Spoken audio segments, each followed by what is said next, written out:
Hola, hola, muy buenas tardes a todos. Bienvenidos. Espero que se encuentren muy bien.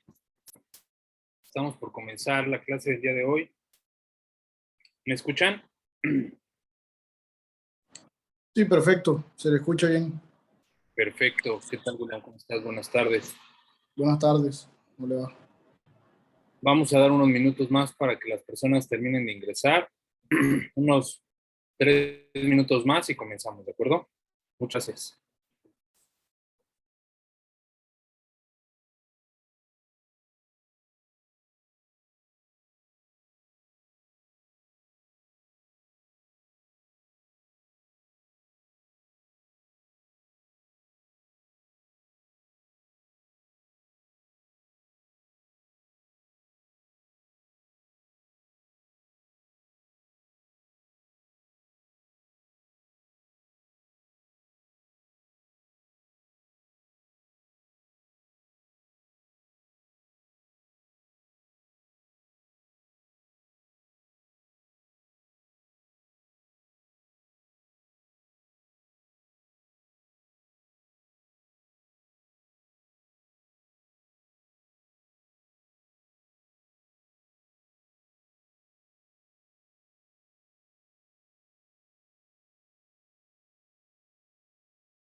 Ok. Hola, hola. Muy buenas tardes a todos. Bienvenidos. Estamos por comenzar la clase del día de hoy. Qué gusto tener la participación que tenemos el día de hoy. Es una muy buena asistencia. Me alegra que tengamos esta conexión como todos los domingos y que Hashem nos permite conectarnos. Vamos a tener nuestra clase del día de hoy.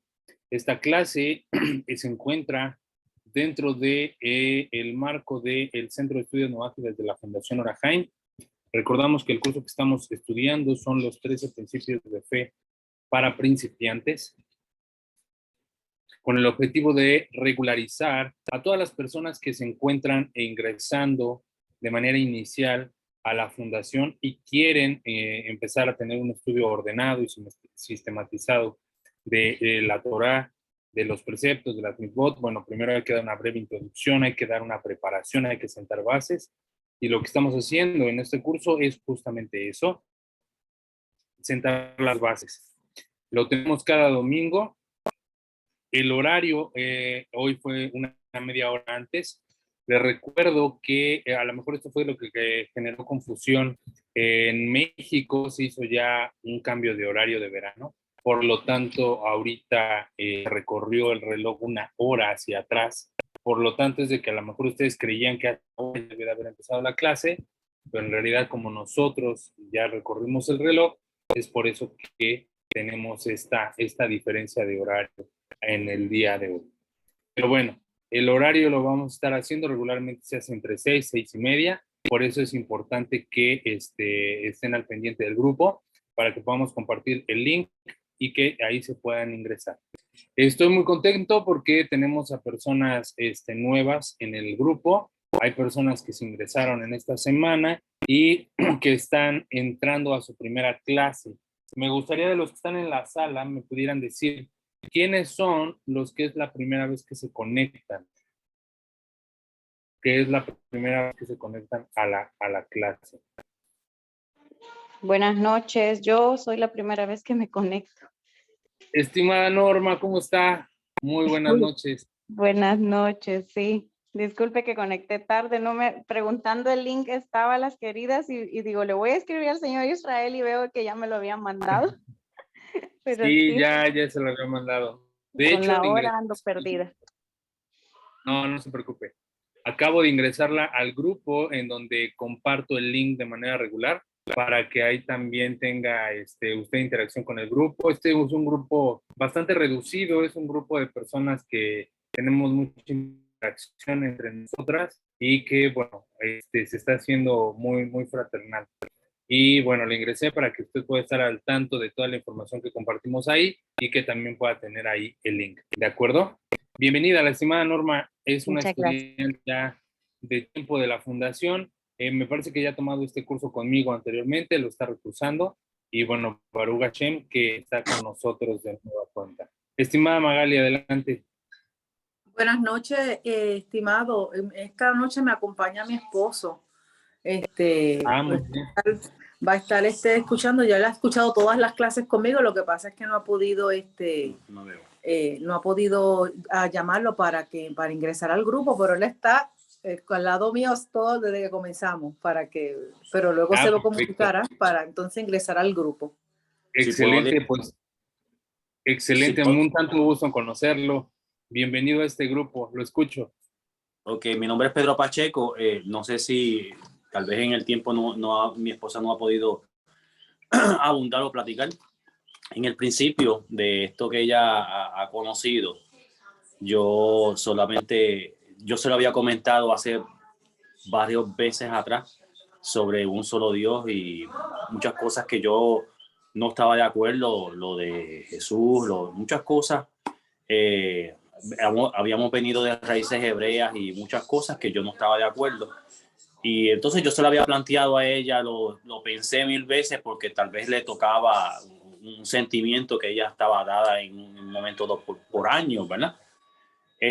Y esto cuando me habló lo de los noajidas, pues a mí me pareció súper porque yo prácticamente puedo decir que encontramos lo que estábamos buscando. Perfecto, excelente. Tengo que después comunicarme por el volumen de trabajo que he tenido. No he podido comunicarme y enviarle por WhatsApp lo del link. Es que estamos ahora, yo trabajo en un banco y hemos estado en muchas cosas de estadística, muchas cosas que me han cogido mucho tiempo. Pero en la semana me voy a tratar de comunicar para entonces iniciar con el grupo.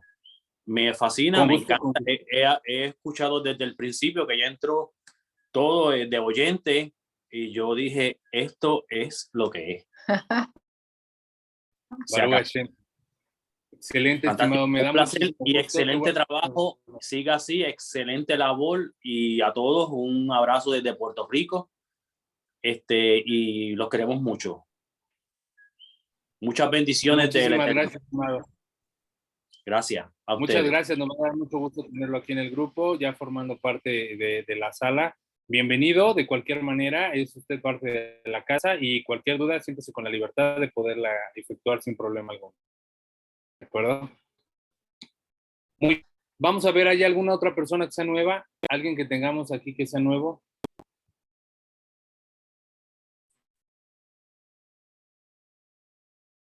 Ok.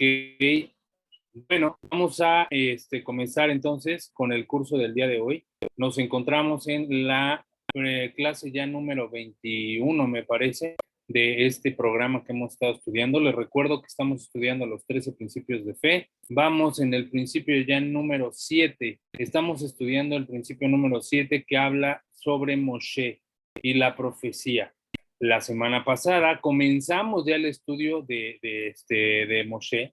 Comenzamos ya a hablar sobre lo que es el profeta y sobre sus características. Hablamos un poco sobre el perfil, sobre su ingreso a Egipto, cómo es que llegó al palacio de Faraón y ahora cómo fue que se convirtió en el líder del pueblo hebreo para ser llevado hasta el punto del profeta de la nación de Israel, y qué bueno, se convierta en no solamente el profeta, sino el que por el que conocemos la Torah, por el cual Hashem comunicó su voluntad y conocemos ahora la Torah y sus preceptos.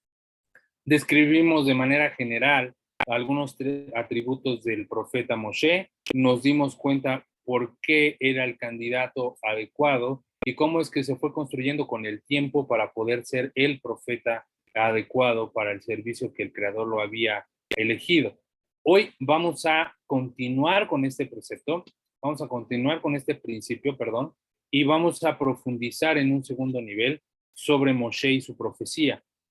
Ya no vamos a hablar únicamente de lo que es Moshe y sus atributos, sino ahora vamos a hablar de por qué, de manera legal, se cree en la profecía de Moshe y no se descalifica. ¿Cuáles son los argumentos por los cuales se le debe de creer a la profecía de Moshe y no se le descalifica? Para esto vamos a abrir nuestro libro, que es el que nos estamos basando en el estudio. Recordamos el libro que es el Per el-Helel, con los comentarios del rabino Isaac Ben Uzi. Aquí lo tenemos. Este material fue compartido en su momento en el grupo con la intención de que pudieran imprimirlo. Es un material liberado y con base en este estoy sacando la enseñanza. Además de traer otros libros a referencia, como es el Mishneh Torah, el libro del conocimiento, el Sefer Hamadá, y el libro de la guía de los perplejos de Maimónides, entre otras bibliografías que voy utilizando para poder complementar la clase. Hoy vamos a abrir el libro de el Per el-Helel y vamos a hablar con respecto a la profundidad de este precepto y por qué es que se le debe de considerar a Moshe como el profeta de la nación de Israel. Dice así: ocurre entonces que aquellos a quienes fue enviado Moshe se convirtieron en testigos de su profecía y por lo tanto de la verdad de su profecía. ¿Qué quiere decir esto? Que Moshe, ¿a quién fue enviado? Bueno, fue enviado al pueblo hebreo. Fue enviado al pueblo hebreo con la intención de que lo escucharan y que lo sacara del pueblo egipcio y que los llevara a rendir servicio en el monte Sinai. Pero Moshe decía, a mí ni me van a creer. O sea, ¿cómo por qué tendrían que creerme a mí? ¿Qué tendría que hacer que a mí me creyeran? Porque Moshe sabía que el que cree en prodigios, en su corazón anida la duda, la desconfianza y los cuestionamientos. ¿Qué quiere decir esto?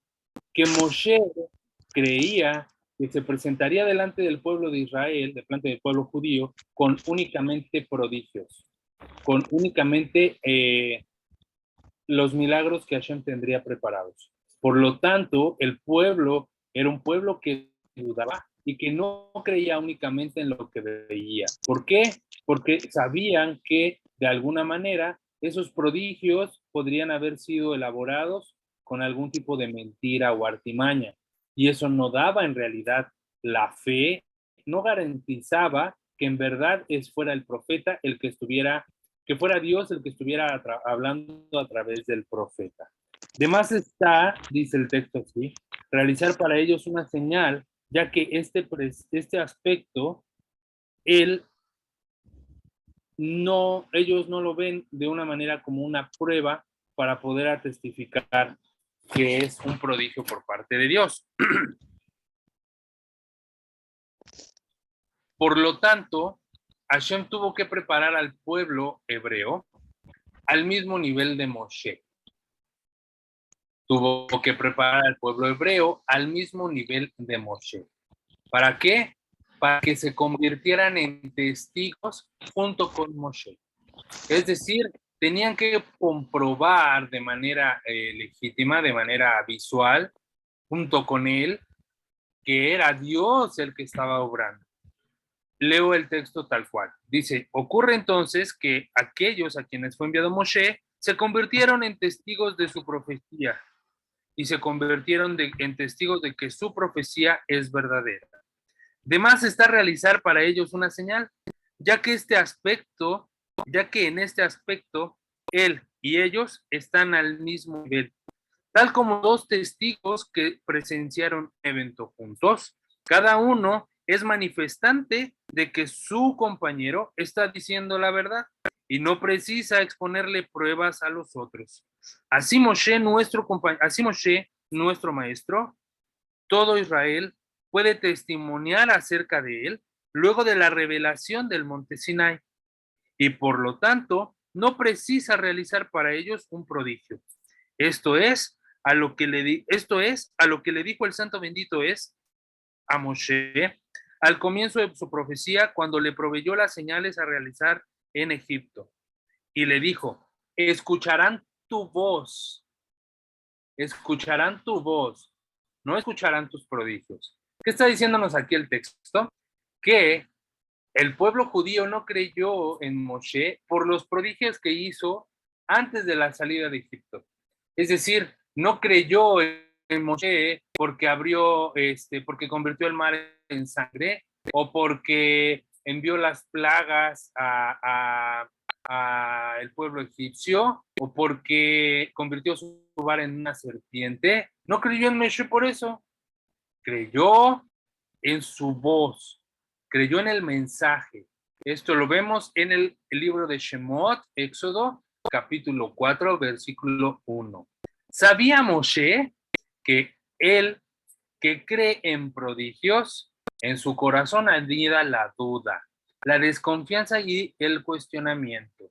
Es por eso que se negaba a ir argumentándole a Dios. Ellos no van a creer en mí. Si tú me piensas enviar delante de ellos únicamente con prodigios, ellos no van a creer en mí porque saben que aquel que hace prodigios puede haberlos hecho con algún tipo de truco o artimaña y por lo tanto en realidad no creerán en mí. Hasta que finalmente Akadosh Baruj Hu, el santo bendito sea, le hizo saber que esas señales no eran sino que hasta la salida de Egipto lo que hubiera salido, que esas señales no eran sino hasta la salida de Egipto, luego de que hubieran salido y hubiesen presenciado la escena del monte Sinai, se apartará de ellos las dudas con que desconfían de ti. ¿Qué quiere decir esto? Que pese a que salieron de Egipto y pese a que siguieron a Moshe, no le creían. No creían porque todavía anidaba en ellos la duda. Todavía en ellos anidaba la duda de qué tal que realmente Moshe nos está engañando. Porque no podemos decir que realmente Dios está hablando con él. ¿De qué manera yo lo compruebo? Es como si yo tuviera que meterme en la cabeza de Moshe y lo pudiera ver como un testigo y decir, no, sí, eso está pasando dentro de su cabeza. Pero no hay manera de poder hacer eso. Físicamente no se puede. ¿Qué es lo que hizo Akadosh Baruj Hu? Los puso a todos al mismo nivel profético. Es decir, que en la entrega del monte Sinai, todo el pueblo de Israel se convirtió en profeta. Hay una festividad,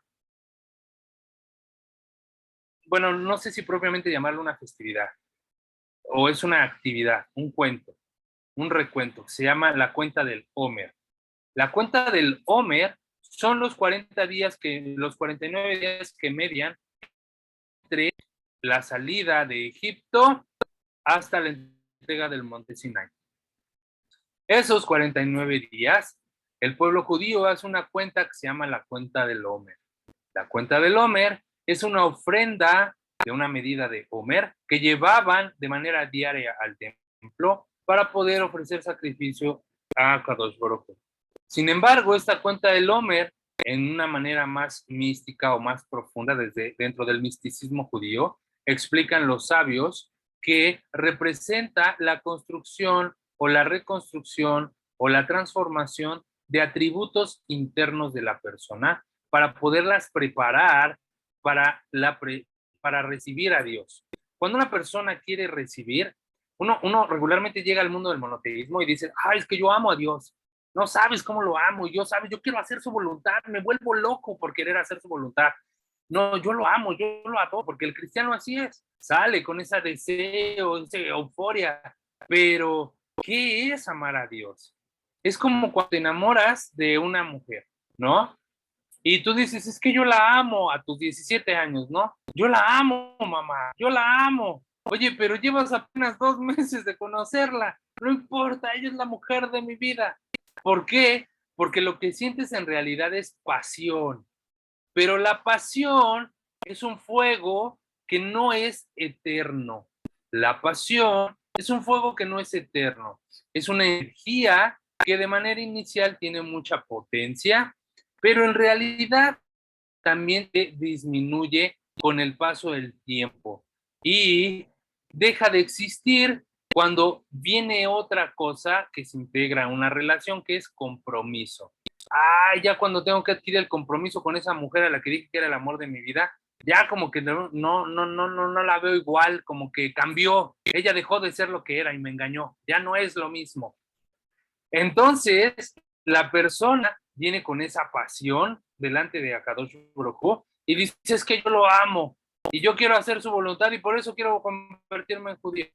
Pero cuando viene la parte del compromiso, entonces cuando dicen, no creo que eso era lo que implicaba. ¿Por qué? Porque en realidad no conoces a Dios. Al igual que tú no conoces a la persona, no la has tratado, no te has vinculado con ella en el trato, en la convivencia, no conoces a Dios. En realidad no conoces a Dios, en realidad no conoces de sus preceptos, en realidad no le has tratado y por lo tanto no le puedes amar.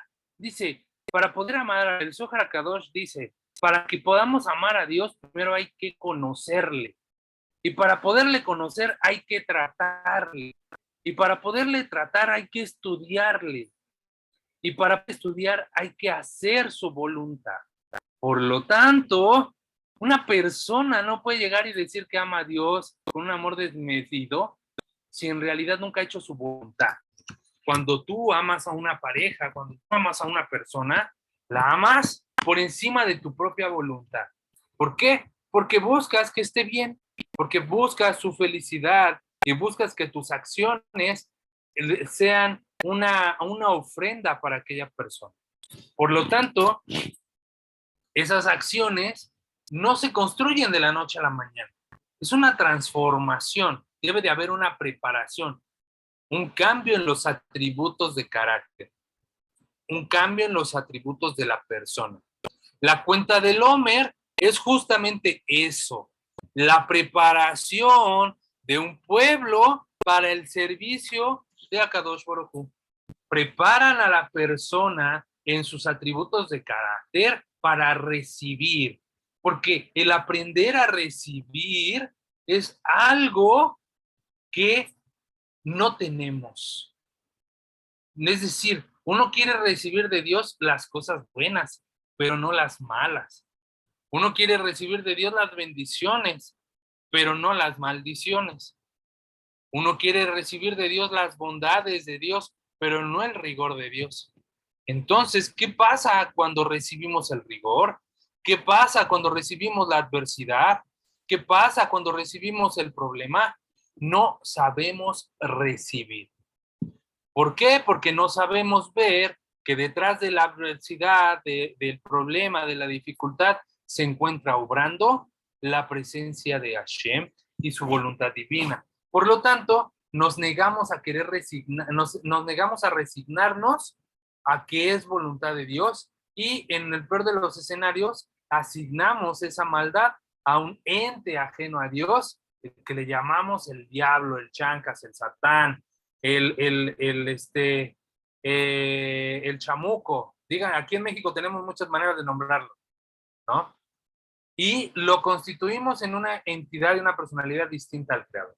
Pero en realidad es la misma voluntad del Creador emanada desde su origen, manifestándose para que se cumpla su voluntad.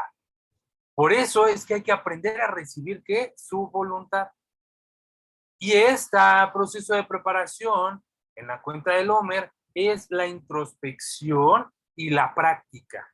La introspección y la práctica para refinar atributos de carácter. Creo que con ustedes no nos tocó que pudieran ver la cuenta del Homer este año, porque el grupo lo empecé después de la cuenta del Homer, me parece. Pero los invito a ver mi cuenta de TikTok. En mi cuenta de TikTok personal, ahí yo subía toda una reflexión diaria sobre la cuenta del Homer para que se vayan dando una idea sobre de qué se trata esta reflexión. Son reflexiones de 1 minuto, 1 minuto y medio, para que ustedes puedan verlo. Se los comparto en el grupo después el link, para que puedan ver las reflexiones que estuvimos compartiendo durante esos 49 días.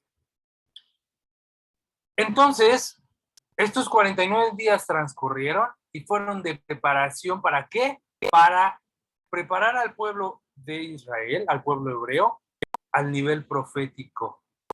A nivel profético, es decir, que Moshe lo que hizo fue durante esos 49 días preparar al pueblo de Israel para que llegaran al mismo nivel de profecía que él. ¿Para qué? Para poder recibir la profecía de Akadosh Baruj Hu. Para poder recibir la profecía de Akadosh Baruj Hu, ¿en dónde? En el monte Sinai.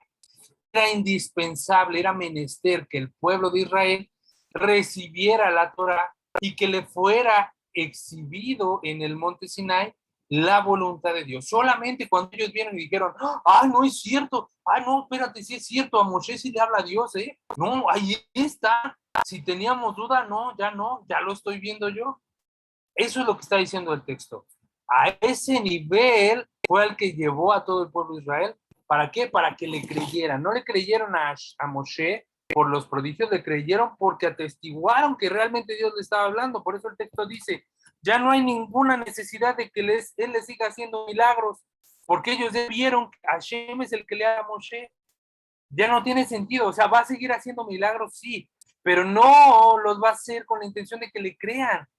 No lo va a realizar con la intención de convencerlos, sino ya saben que en realidad no es Moshe el que lo está haciendo, sino el que lo está haciendo es Akadosh Baruj Hu, el santo bendito sea.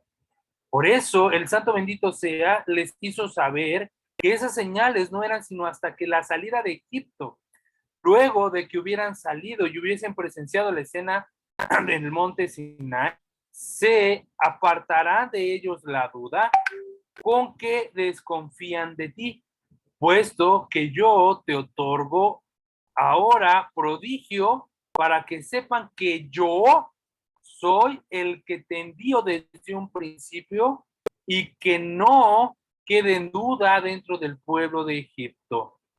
Y así servirán a Dios en ese momento. Esto lo encontramos en el versículo de Shemot, capítulo 3, versículo 12, que dice, y esta será la señal que yo te envié al sacar al pueblo de Egipto, se enviarán a Dios, servirán a Dios en este monte. ¿Qué quiere decir? Que a Akadosh Baruj Hu le dijo, desde el principio le dijo, Moshe, la señal que yo les voy a enviar para que ellos te crean, no va a ser ni los milagros, no va a ser las 10 plagas, no va a ser abrir el mar rojo, no va a ser eso. La señal que yo voy a mandar para que ellos te crean es que te van a ver hablar conmigo en el monte Sinai. Y ahí se desanidará cualquier tipo de ¿qué? De duda. En conclusión, todo profeta que surja después de Moshe, no creeremos en él solo por los milagros que realiza. Para que afirmemos, si realizara una señal, le obedecerán en todo lo que ordene. Para que no afirmemos, esta expresión que dice, si realizara una señal, le obedecerán en todo lo que ordene. Sino todo lo contrario, sino que creeremos en él por el precepto que nos encomendó Moshe en la Torá, que dice, si realizara una señal, a él le obedecerán. Esto está en Devarim, capítulo 18, versículo 22. ¿Cómo se entiende esto? Bueno, tal como se nos percibió a decretar en una sentencia con el testimonio de dos personas que, a pesar que nos pueda presentar prodigios, no le creeremos, pero sí le escucharemos. Sí le vamos a escuchar, pero no le vamos a creer. ¿Sí entienden cuál es la diferencia? Ustedes, por ejemplo, me pueden escuchar a mí ahorita. De que me crean es otra cosa, ¿no? Ya, o sea, le vamos a dar el beneficio de la duda. Pero de eso a que yo le crea ciegamente a Israel, porque dice que lo está leyendo del libro y dice que todo es kosher y así, es distinto. ¿Sí me explicó? El pueblo de Israel dice, vamos a creer no por lo que haga, sino por lo que diga, sino por las palabras que él exprese. William, te escucho. Mi pregunta es, o sea, después de Moisés, ¿no se le creyó 100% a los demás profetas? No. No, Okay. No se le cree 100% a los demás profetas por los prodigios que hagan. No se le cree por eso, ¿sí? Dice aquí lo siguiente. Es decir, el milagro no es lo que va a determinar si creemos en él o no. Vuelvo a repetir, el milagro no es el que va a determinar si creemos en él o no. Es por eso que los judíos no se molestaron en determinar si Jesús realizó o no realizó milagros. Por eso ellos dijeron, a mí realmente me vale si este personaje los hizo de a de veras o los hizo del chocolate. Si en verdad son ciertos o no son ciertos. No me interesa desmentir sus milagros, porque aunque estos fueran ciertos, yo no creo en él, no por lo que hace, sino por lo que dice. Que el milagro, por supuesto, me va a dar una aliciente para poderle prestar atención, pero eso no quiere decir que le voy a creer.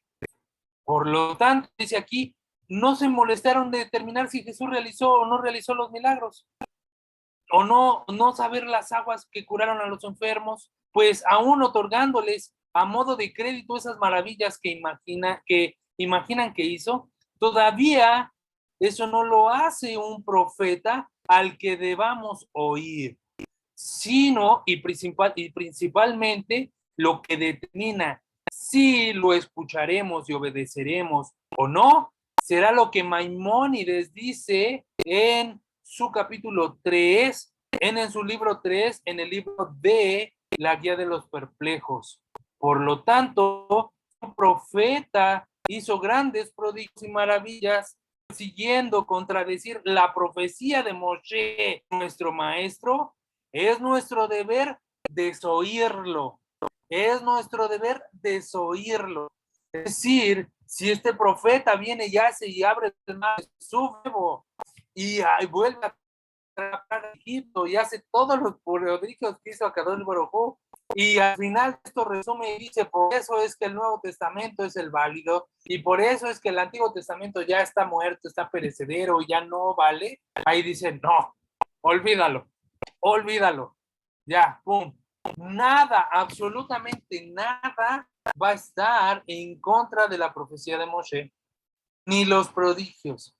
Por eso, si se dan cuenta que esta es la diferencia cataclísmica que genera el pensamiento monoteísta versus el pensamiento idolátrico, cualquiera que esta sea la religión. ¿Por qué?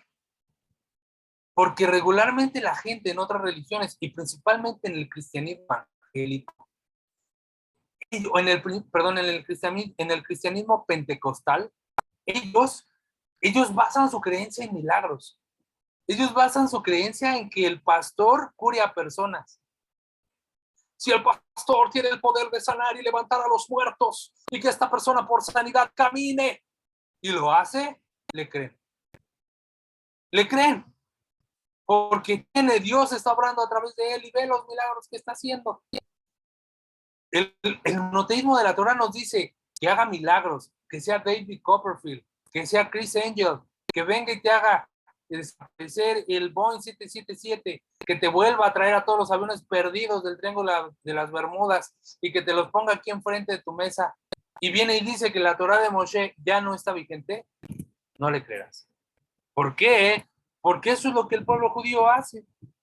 Dice, porque nuestro deber es desoírlo y no es claro que dichos prodigios y maravillas que realizó fueran producto de milagros como para comprar las señales de este tipo, como aquel que se nos muestran en nuestros ojos como proveyendo de Dios. Es por eso que no estamos buscando señales. Si se dan cuenta, o sea, el monoteísmo de la Torah no busca milagros. Cuando yo les he dicho, hay que buscar milagros. Cuando me han visto a mí decir, el cielo amaneció rojo y se ha derramado sangre hoy. Por eso es que tenemos que cambiar el precepto. Nunca les he dicho, vamos a consultar las estrellas, vamos a cambiar. Aquí me van a ver a mí abrir el mar de nuevo. No, porque en realidad lo que estamos haciendo es estudiar el sistema de gobierno que Akadosh Baruj Hu ha mandado a este mundo. Es por eso que para el judío es totalmente irreal que puedan concebir la idea de la concepción de Jesús por medio del Espíritu Santo. Cuando el sistema por el cual Hashem determinó la reproducción humana es la concepción natural del espermatozoide con un óvulo. O sea, ¿en qué momento podríamos nosotros pensar, los judíos dicen que esto es así, que por eso es algo milagroso y que por eso debemos de creerle? No, contradice todo lo que el sistema de gobierno de Akadosh Baruj Hu ha puesto. Tengo tres manos levantadas, le voy a dar oportunidad a William y después a Emerson. William, adelante. No, me quedó no sé cómo quitar la mano levantada. Ok, la bajo yo. Emerson, adelante. Sí, buenas noches para todos. Buenas noches. Una pregunta referente a la cuestión de los milagros. Sí. Sí. Gracias al Eterno, pues ya llevo 3, 4 años que me he venido desintoxicando de toda esta cuestión. Y mi pregunta en énfasis es, ¿por qué se dan los milagros?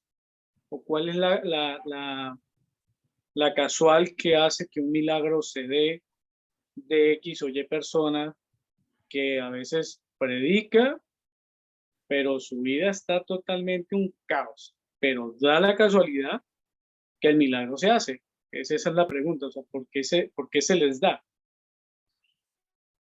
Ok, primero tengo que determinar, no, a ver, voy a tomar la palabra. Primero, tenemos que definir el concepto de milagro desde el monoteísmo de la Torah. Porque lo que actualmente a lo mejor tú o cualquier otra persona en la sala puede concebir como un milagro, en realidad no es un milagro desde el monoteísmo de la Torah. Es un milagro desde el monoteísmo de la Torah. El milagro se puede observar de dos maneras. La primera, y es la más común que todo el mundo quiere ver, es la ruptura de la naturaleza. Es decir, que una ley natural se rompa y que actúe de una manera distinta. ¿Cuál sería un milagro? Por ejemplo, que no tuviéramos gravedad. Ver a una persona levitar, ¿no? Que de repente agarraras y la vieras levitar y dijeras, me estoy elevando porque el poder de Dios me está levantando. Eso para ti sería, wow, es un milagro, ¿no?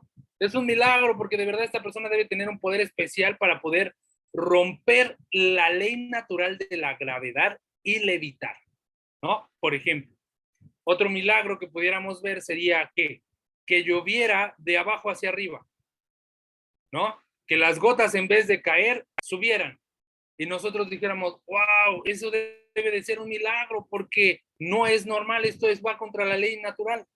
Regularmente las personas lo que ven así, a ese nivel, es una ruptura de la naturaleza y es un milagro. La pregunta es, ¿sería un milagro si vieras una persona flotar o levitar en el espacio? ¿Tendría el mismo peso de milagro? Pues no. ¿Por qué? Porque la ley de la gravedad ahí no se encuentra, no existe una gravedad en el espacio. Por lo tanto, Eso lo posibilita, ¿sí? Posibilita completamente que la persona pueda levitar o que dé la apariencia de levitación. Por lo tanto, en realidad no es un milagro. Mucho de las percepciones que tenemos nosotros como ruptura de la naturaleza es una falta de conocimiento del funcionamiento propio de la naturaleza y de la física. Hay muchos fenómenos naturales que parecerían que son milagros, pero en realidad son comportamientos naturales normales, pero que como los desconocemos, nos parecen milagrosos. Por ejemplo, los bosques azufrosos en los que emiten los gases y las raíces se levantan.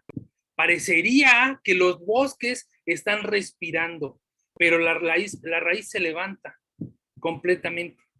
En México hay una parte en Chihuahua en donde la gravedad es contraria. La gravedad es contraria. ¿Por qué? Porque en vez de que las cosas bajen en una pendiente, suben.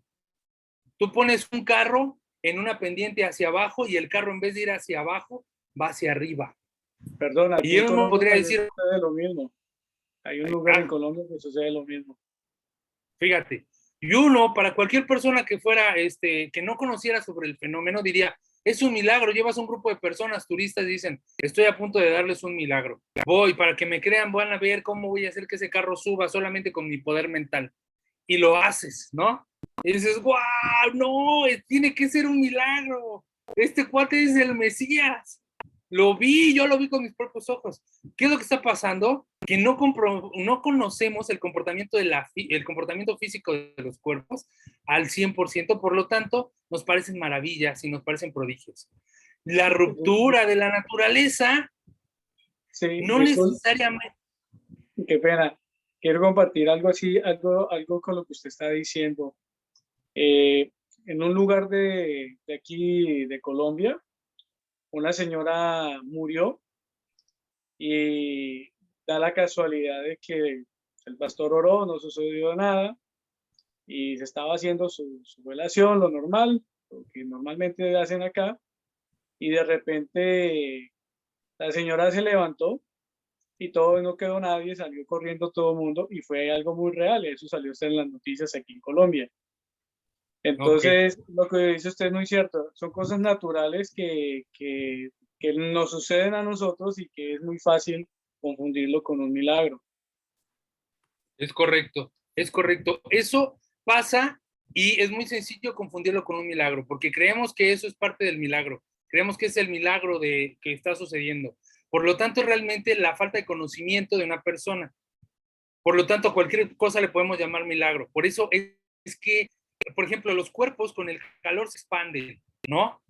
Entonces, los metales con el calor se expanden y cuando se enfrían se vuelven a contraer. Es un movimiento natural de los cuerpos. Por lo tanto, una persona que estudie física pues lo puede comprender, pero una persona que no, al ver un metal expandirse va a decir, wow, que está sucediendo un milagro, es una ruptura de la naturaleza. No, en realidad es que nos falta conocer cómo funciona la naturaleza. Y eso es la segunda forma de poder ver un milagro. En realidad, todo es un milagro. Desde la concepción del monoteísmo, cuando nosotros abordamos el principio número 3 y 4, desde el principio número 2, decimos, ¿cómo es que consideramos los milagros? O sea, porque creemos que las leyes naturales están, ¿no? Cualquier persona diría, es que es una ley natural, si tú avientas una piedra cae eventualmente al suelo, es una ley natural. Pero ¿quién dice que así deba de ser? No, pues la fuerza de la gravedad. ¿Y esa fuerza de la gravedad proviene? No, pues es el campo magnético de la Tierra. La Tierra tiene un núcleo de hierro fundido, lo cual que está en constante movimiento, ya hace que genere un campo magnético, atrae los cuerpos al centro de la Tierra y es por eso que se hace eso. Y bueno, ¿y por qué el hierro a ese nivel tiene esa propiedad? ¿Y por qué tiene el núcleo? ¿Por qué la Tierra tiene este núcleo de hierro y no de zinc o de otro metal? ¿Y por qué es que debe de ser así el campo? Determina al final del día, y así podríamos estarnos preguntando hasta llegar a concluir que la causa de todas las causas es Hashem. Y para este hay un ejemplo que traemos siempre. Un viejo, un anciano, entrenaba a su perro con la conocida técnica de aventarle un palo y hacerlo que lo trajera de vuelta. Y Cuando le traía el palo de vuelta, el anciano le premiaba con un trozo de carne. Practicó este movimiento de manera ordinaria hasta que consiguió que el perro hiciera el truco. El perro asoció que era una ley natural que después de traer el palo apareciera el trozo de carne. Pero un día le plació al anciano primero darle el trozo de carne y después aventar el palo. ¿Qué pensó el perro? Un milagro, seguro. Porque yo no he traído el palo y ya ha aparecido el trozo de carne. Y en realidad, lo que está pasando no es un milagro, sino ha sido un cambio en la voluntad del Creador. Ha sido un cambio en la voluntad del anciano. Ahora simplemente le ha placido que sea al revés. Le ha placido que ahora le dé el trozo de carne. O simplemente le ha placido aventarle el palo y no darle nada. No es propiamente un milagro, sino ha sido un cambio en la voluntad de Hashem, un cambio en la voluntad del anciano. De la misma manera, es la ley natural. La ley natural existe porque así le ha placido al Eterno que exista hasta el día de hoy. El cambio de la naturaleza no es más que un cambio en la voluntad de Dios. ¿Por qué los bebés se dan por medio del alumbramiento de la mujer y no se dan en árboles? ¿Y por qué las manzanas se dan en árboles y no en plantas? ¿Por qué los chiles se dan en plantas y no debajo de la tierra? ¿Por qué la papa se da debajo de la tierra y no en una maceta? ¿Por qué no podría ser todo al revés? ¿Qué es lo que determina que se hace el orden? Lo que nos queda claro es que si nos vamos a la causa de la causa, determinaremos que es aquel que ordenó y creó y configuró el mundo de esa manera. Por lo tanto, en realidad, la causa de la causa la hace a él y en cualquier momento lo podría reconfigurar. Por lo tanto, en realidad, todo es un milagro que se recrea todos los días, porque es la manifestación de la voluntad de Dios, su inmanencia en este mundo, la que mantiene ordenado el mismo. Si ustedes estudian un poco de matemáticas y de física, los físicos han llegado a unas teorías bien complejas y llegan a la conclusión de que todo el mundo, toda la existencia física tiende al caos, tiende al desorden, tiende a desordenarse por sí. Pero nosotros constantemente vemos estructuras a nuestro alrededor, constantemente vemos ordenación de grupos, de conjuntos, de partes, todo está en su lugar.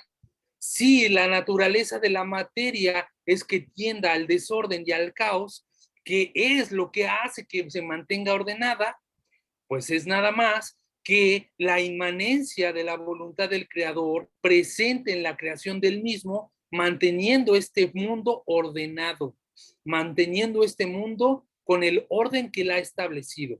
Por lo tanto, este orden puede cambiar. Esto nos hace cambiar totalmente el concepto de milagro. Bien podemos ver el milagro como una ruptura de la naturaleza, pero en realidad, como no conocemos la naturaleza, cualquier cosa se nos puede parecer milagrosa. O la segunda perspectiva es conocer que todo es voluntad del Creador, por lo tanto, cada amanecer es un milagro. Y en realidad, dicen los judíos, una persona no puede vivir en Israel si no aprende a ver un milagro todos los días. ¿Por qué? Porque toda la creación es un milagro, porque toda la creación se recrea. Porque si la creación tiende a la destrucción, ¿qué es lo que la mantiene en orden? La inmanencia de la voluntad del Creador. Nuestro concepto de milagro es totalmente distinto a lo que puedan presentarse en otras doctrinas. Estimada Magali, veo su mano levantada. Adelante. Bueno, la parte es mía. Adelante. Habías comentado en una lectura sobre lo de Jesús, que pues los milagros no lo determinan tal como es. Y algo que yo estaba comentando por lo que he llegado hasta aquí, porque estábamos hablando de Moshe y hablaste sobre gobierno. Y hay unas jerarquías. Moisés o Moshe, en este caso, era el gobernador. En este momento que está el pueblo en el desierto, era el gobernador. pero no era el sumo sacerdote. El sumo sacerdote era Aarón. Correcto. Algo que a mí me chocó porque vengo aquí, algo que a mí me chocó en las raíces hebreas, su pensamiento es que Yeshua o Jesús va a ser el sumo sacerdote y va a ser el Mesías. Y no puede haber dos roles, una misma persona. Si pensamos en un banco, no, una persona no puede ser el presidente del banco y ser el presidente de la junta de directores. Definitivamente eso no va a pasar. Por tanto, eso no puede pasar porque la Torá, la ley del Eterno, está mejor estructurada y se ha copiado de esa ley para los gobiernos y para todo. Está estructurada. Por eso a mí me chocó, me dijo, pero espérate, yo le digo a Maggie, es que esto no puede ser así. ¿Sabe? La lógica te dice que no puede haber una persona con dos roles, porque eso no puede pasar. Y entonces, como mencionas, todo lo que te diga que entonces dejes el Nuevo Testamento, en este caso la Torá, que es como le debemos de decir, la Torá, y que sigas el Nuevo Testamento, definitivamente el que piensa así se cayó la teoría, se cayó todo. Definitivamente, te doy nuevamente la gracia porque definitivamente esto es lo que es. Yo personalmente te voy a decir algo, o sea, y te lo digo porque se lo he dicho, yo siempre he seguido esto, no venimos de ahora, esto venimos desde 2004, 2005. Yo aquí, te lo digo, a mí me han hecho bullying, vamos a poner en mi casa, porque yo he seguido mucho de los judíos. Y yo, sabes que Hollywood está un 98% que lo controlan los judíos. Y cuando vienes a ver todos los alimentos que se pasan por Estados Unidos, FDA es controlado por los judíos, ¿sabes? Ellos, todo tiene que ver con eso, porque es que el Eterno se lo dijo, todo lo que tocasen prosperada se lo dijo a Abraham. Y entonces, cuando, de hecho, yo tengo clientes que son árabes. Y hemos entablado unas conversaciones tan tremendas cuando ellos saben que yo solamente creo en un solo Dios. O sea, para ellos eso es, o sea, me tratan, pero brutal. ¿Por qué? Porque ellos entienden de que yo les sirvo a un solo Dios, a Hashem. Ellos le dirán Alá, pero estamos hablando de la misma manera. ¿Sabe? Correcto. Ni los judíos saben cómo se pronuncia el verdadero nombre porque eso se ha perdido. ¿Sabe? Yo creo que el único que lo podía saber era Aarón. Y al no mencionarlo, pues se pierde, tal vez no, ni lo sabe. Por tanto, el creer solamente en un solo Dios, a mí me ha abierto muchas puertas. Muchas puertas, y definitivamente cuando yo en el 85, que entré a la universidad en el 85, mi esposa cogió una clase conmigo. Yo soy mayor que ella por un año, pero en la universidad intercalamos en una clase y era razonamiento lógico y crítico. Cuando tú ves esto, ves la Torá como lo ven los judíos lo analizan. Por eso existe el Talmud, porque se analiza y hay que romper eso. ¿Cómo lo vamos a analizar? Y entonces ahí entras el análisis. Espérate, hombre y mujer lo hizo. Óyeme, entonces hizo un hombre y un mujer. Y después entonces, espérate, después pasa y dice que lo sepa. Ahí es que entra la lógica. Tú dices, esta gente tenía razón. Claro. Y nada, quería compartir eso porque eso fue lo que me llevó a estos caminos desde hace muchos años, que obviamente la primera Biblia se la regalé yo a ella, que éramos novios. Y todo pues ha seguido, fuimos adventistas, nosotros siempre hemos comido limpio, nunca hemos comido cerdo, no hemos comido marisco, hemos guardado el sábado, el Shabbat. Y hemos hecho de todo un poco. Hemos hecho de todo un poco, y esto pues nos llevó a un camino, como mencionaste tú en unos estudios anteriores. No nos quejemos porque me perdí de esto, y si yo llego a saber de esto hubiese llegado antes. Todo tiene un paso. Por eso es que el Eterno llevó a Moisés al desierto, para desaprender todo lo que de verdad había aprendido en Egipto y llevarlo donde lo tenía que llevar. Y gracias a eso, y mucho, y lo digo porque en el principio, cuando el Eterno le da la bendición a Abraham, de Isaac, le dice, maldecirá el que te maldiga, bendecirá el que te bendiga, a ti y a toda tu descendencia. Hay que tener amor también con la descendencia de Ismael, porque él es parte de ellos. Sí, claro, también tiene su bendición. Es correcto.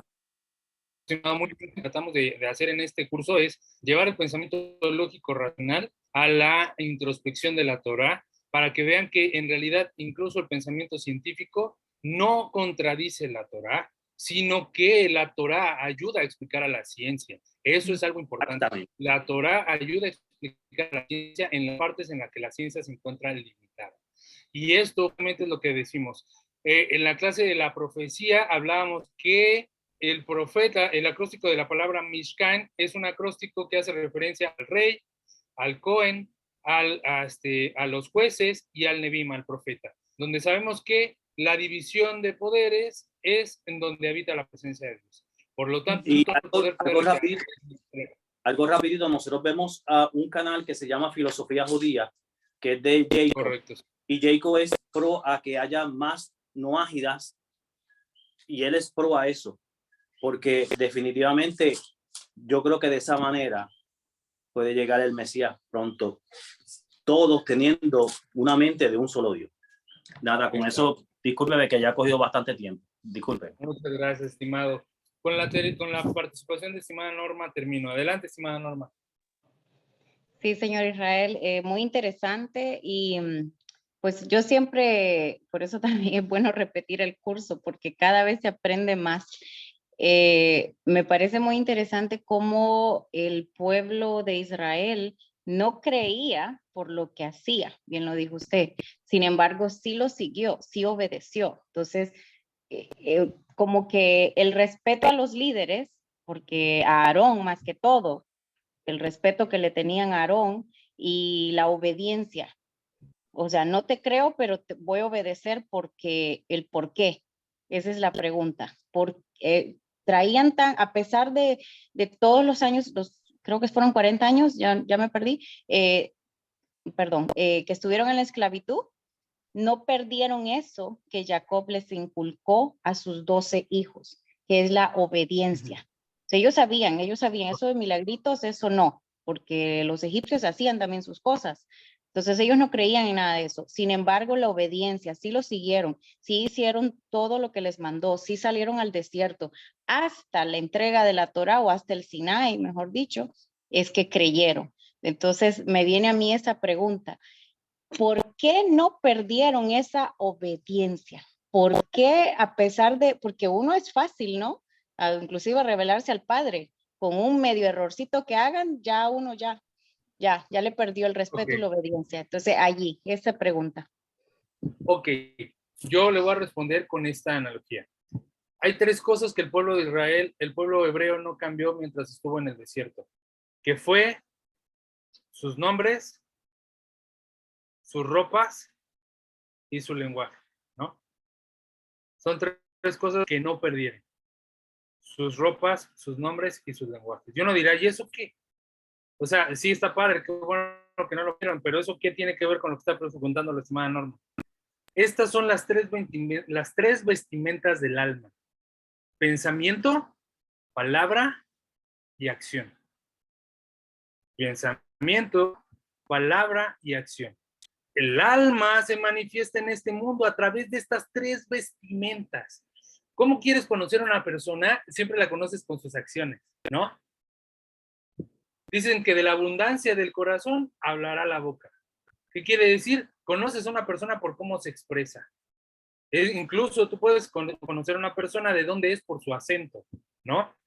Yo soy mexicano, pero específicamente soy de la Ciudad de México. Aunque viva en Cuernavaca, yo soy de la Ciudad de México y mi acento es totalmente distinto al acento que tienen aquí. Es totalmente distinto. Y a mí me dicen, tú eres chilango, ¿verdad? Porque no te escuchas de aquí. Inmediatamente se denota esa parte, ¿no? Ahora, una persona sabe qué abundancia tiene en el corazón razón por cómo se expresa. Si sus palabras son palabras necias, palabras turbas, palabras agresivas, nos vamos dando cuenta que es una persona con un instinto animal que lo gobierna, ¿no? Es una persona que tiene un instinto que no domina sus impulsos, sino que permite que sus emociones lo gobiernen. No es una persona racional, es una persona emocional. Por lo tanto, uno va conociendo. ¿Por qué? Porque es una expresión del alma. Ahora, el que el Talmud nos diga que no cambiaron ni su ropa, ni sus nombres, ni sus vestimentas, ni su lenguaje, nos dice que en realidad su esencia no cambió.